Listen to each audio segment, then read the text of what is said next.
Aberration in the Heartland of the Real, The Secret Lives of Timothy McVeigh, written by Dr. Wendy S. Painting. The Bulldozer Assault. In one conversation with his attorneys after describing a series of particularly gruesome events he witnessed and participated in during the first few days of the Gulf War, where he was a gunman on a Bradley tank, Timothy McVeigh said that what came later was much worse, but did not elaborate or explain what he meant by this. On February 25, 1991, 15 hours ahead of schedule, McVeigh's division, the famed 7 Corps Alpha Company, 1st Division, also called the Big Red One, had crossed into southern Iraq and completed what General Norman Schwarzkopf called a classic breaching that would be studied for years. McVeigh's Bradley was in the lead, moving parallel to Iraqi trenches along the Iraq-Saudi border until they shifted northward and continued for 300 miles. For over 100 hours, the Big Red One engaged the Iraqi army in an awesome display of death that would have shaken the most steadfast soldier, and took thousands of prisoners in the process. During the initial entry into Iraq, McVeigh's Bradley stopped briefly. The radio operator, having seen what appeared to be a large number of troops approaching, attempted to make contact with them in order to determine if they were friendlies. Just at that moment, the radio malfunctioned, and although the sights were not properly set on the Bradley's 25mm, Lieutenant Cortez ordered them to drive out and investigate. Upon doing so, British troops who were cleaning out mines informed them that they had just driven into a minefield. McVeigh said that Lieutenant Cortez, quote, almost plowed the Brits over, unquote. Although they didn't, the incident foreshadowed what was to happen soon after. In his rather strikingly insensitive 1994 account of the Gulf War entitled Iron Soldiers, How America's 1st Armored Division Crushed Iraq's Elite Republican Guard, military historian Tom Carhart provided a highly sanitized, feel-good version of Desert Storm, one that it is safe to assume passed Pentagon and military muster. Among the many soldier stories Carhart recounted was one relayed to him by a female MP from the 337 Armored, McVeigh's battalion. The MP was tasked with minding the few hundred Iraqi POWs the 337th had thus far captured. She said that, while she minded the POWs, an Army engineering vehicle had scooped out a trench about 12 feet wide and 6 feet deep with wire around it. As she tried to herd the POWs into the trench, she observed that many of the prisoners were literally in tears, grown men groveling on their knees with uplifted hands, pleading for their lives. She then realized with a little shock that they believed the Americans were about to bury them, as Iraqi leaders had prophesied. In this story, because there was no translators available to the MP, she gathered up candy, which they had a lot of, and MREs, and saw to it that each POW had handfuls of the food. After they received their candy, the POWs became confusedly silent, asking themselves, why would the Yankee Devil feed us candy if he was going to bury us? Until eventually they realized they were in no danger and all of the Iraqis' fears vanished. The incident, or series of incidents, occurred near the Saudi-Iraqi border as the 1st Mechanized Infantry Division, in their breaching effort, tore through over 70 miles of barbed wire, minefields, bunkers, and trenches about 3 feet wide and 6 feet deep, defended by, according to division estimates, 8,000 Iraqi soldiers. After howitzers and rocket launchers rained hell upon the Iraqis in their trenches, the heavily armored Abrams and Bradley vehicles broke through, and the real slaughter began. During what came to be known as the Bulldozer Assault, Abrams tanks, outfitted with plows and scrapers, approached the trenches, shoveling mounds of sand into them, burying alive the Iraqis inside.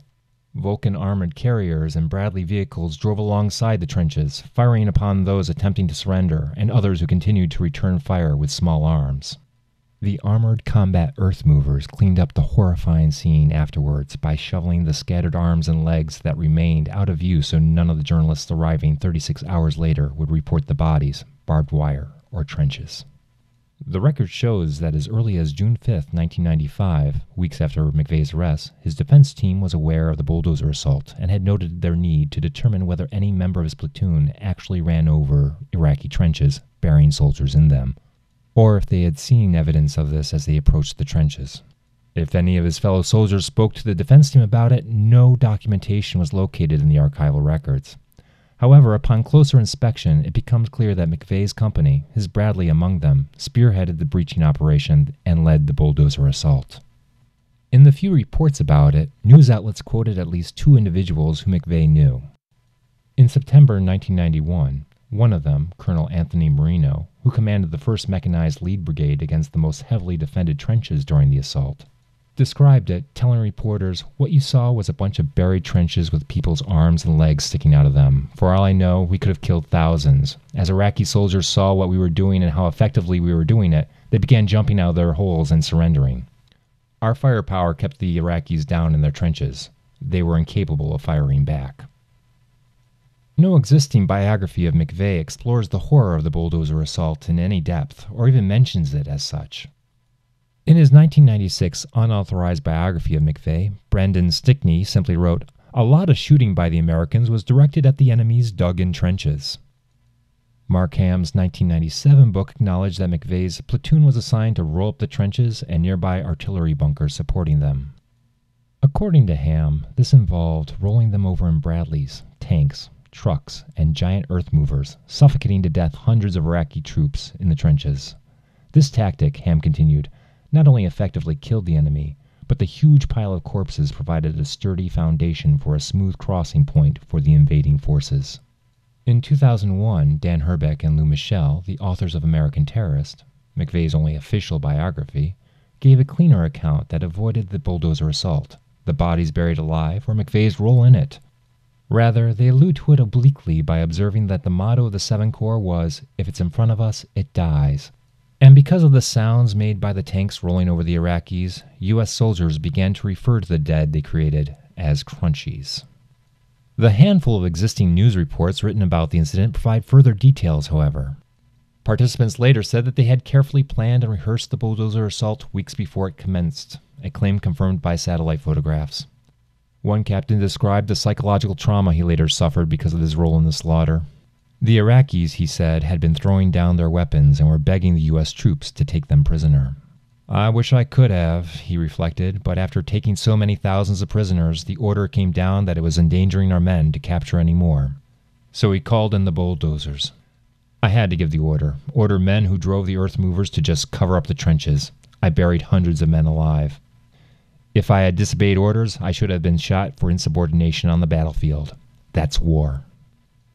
Others also provided vivid descriptions. Captain Bernie Williams said, "There were times when we knew that they were in a bunker and we gave them a chance to give up. I'd tell my guns to fire off to the side and give them a chance. I would say about 60% of the guys gave up, and there were some who decided to gut it out. A lot of guys were buried in bunkers, I'm sure. We just drove over them or backed into them to make the walls collapse. Once we went through there, other than the ones who surrendered, there wasn't anybody left." Sergeant Joe Queen, who received a Bronze Star for his role in the attack, said, "We were traveling at 5 to 7 miles an hour, just moving along the trench. You don't see him. You're up there in the half-hatch and you know what you gotta do. You did it as much as you could, close your eyes and do it. I don't think they had any idea because the look on their faces as we came through the berm was just a look of shock. I feel sorry for them that stayed in the trenches, but they did what they did for their country, just like we would. The military furnished us with this piece of equipment, and that's what it's designed to do." One unnamed Iraqi soldier who survived the attack said, "Some of the Iraqi soldiers were walking towards the U.S. troops holding their arms up to surrender, and the tanks moved in and killed them. They dug a hole in the ground, and then they buried the soldiers and leveled it. I really don't know how to describe. It was horrible to witness. I saw one soldier and his body just torn up apart by a bulldozer. The upper part was on one side and the lower on the other side." Source: The Guardian, December 16, 1995. Many journalists said that they had been tightly controlled and intentionally kept back from the bulldozed areas. It was a battlefield without the stench of urine, feces, blood, and bits of flesh. The dead, one report observed, had eluded eyewitnesses, cameras, and video footage. A war correspondent for The Guardian said that when he arrived at the scene, there were no bodies anywhere. When he asked the public affairs officer for the first where the bodies had gone, the official replied, "What bodies?" Journalist John Simpson wrote, "There was an intensive effort to make sure that the scale of Iraqi losses was hidden from the world. When the Pentagon finally allowed journalists on the site, there were no bodies, no barbed wire, not even the trenches. It was too ugly for the public to be told about, and for that reason, it had to be thoroughly tidied away." Although the House and Senate Armed Forces Committee claimed the Pentagon withheld details of the Bulldozer assault in their final report on the Gulf War, it was justified as a legitimate tactical maneuver in a number of ways by those who planned and led it. In Dick Cheney's 2002 report to Congress, which attempted to justify the assault, he wrote, "Because of the uncertainties and the need to minimize loss of U.S. lives, military necessity required the assault be conducted with maximum speed and violence." Other military planners claimed that if an opportunity for the Iraqis to surrender had been announced over loudspeakers, U.S. soldiers would have had to exit their armored vehicles and engage the Iraqis in hand-to-hand combat, or could even become the targets of a chemical attack. Others said that while they had given the Iraqis a chance to surrender, the Iraqis declined the offer. When asked to estimate the total number buried, Department of Defense spokesperson Pete Williams denied the Army had intended to bury anyone alive, but then continued remarking that, "War is hell. I certainly would say many were buried. I don't mean to be flippant, but there's no nice way to kill somebody in a war. There is no provision in the Geneva Convention that would prohibit this operation. The Iraqi soldiers that were killed in this process were those who chose to stay in their trenches or behind obstacles and fight during the breaching operation." The motto of Fort Riley's 1st Mechanized Infantry Division, the Big Red One, claims no mission too difficult, no sacrifice too great, duty first. Shortly after the Bulldozer incident, Major General Thomas Rames, the commander of the entire 1st, declared to journalists, "I didn't come over here to fight fair. Rather, he came to fight, win, and save American lives, a goal Rames achieved by burying what he claimed were 400 Iraqis during the frontline breach."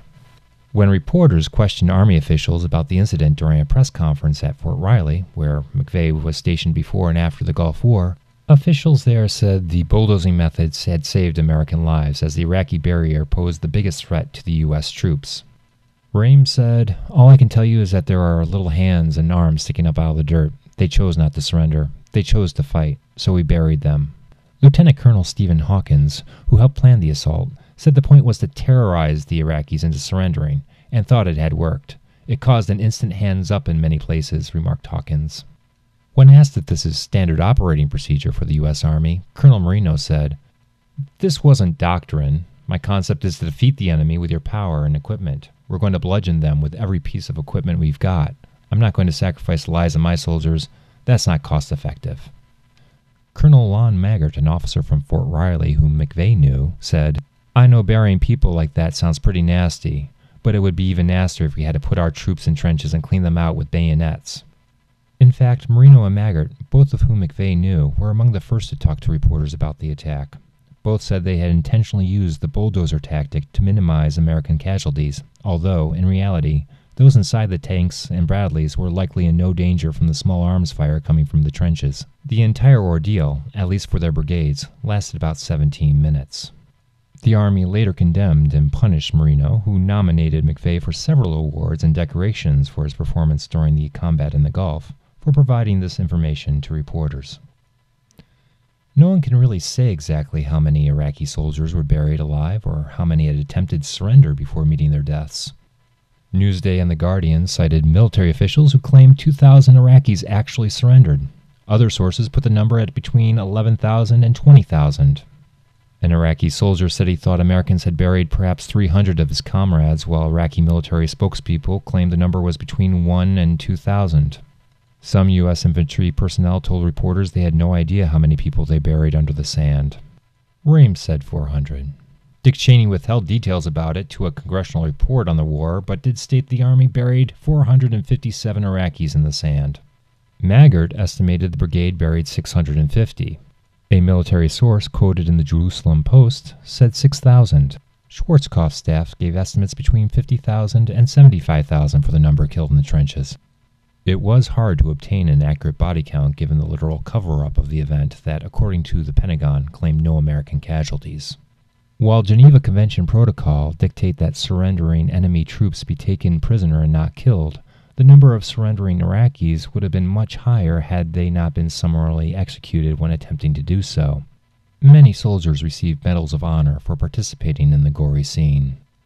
But it was not just the buried alive Iraqis that made the assault an atrocity, but also the aerial assaults that had occurred since January 16th at the barrier where the bulldozer attack took place. One report on January 25th said that much of the Iraqi artillery were destroyed by aerial napalm and fuel air bombings, including 11,000 pounds of high explosives dropped 30 minutes before the Bulldozer assault began. Still, they claimed, U.S. soldiers continued to face a formidable foe and therefore had to ignite oil in some of the defensive trenches, along with other methods.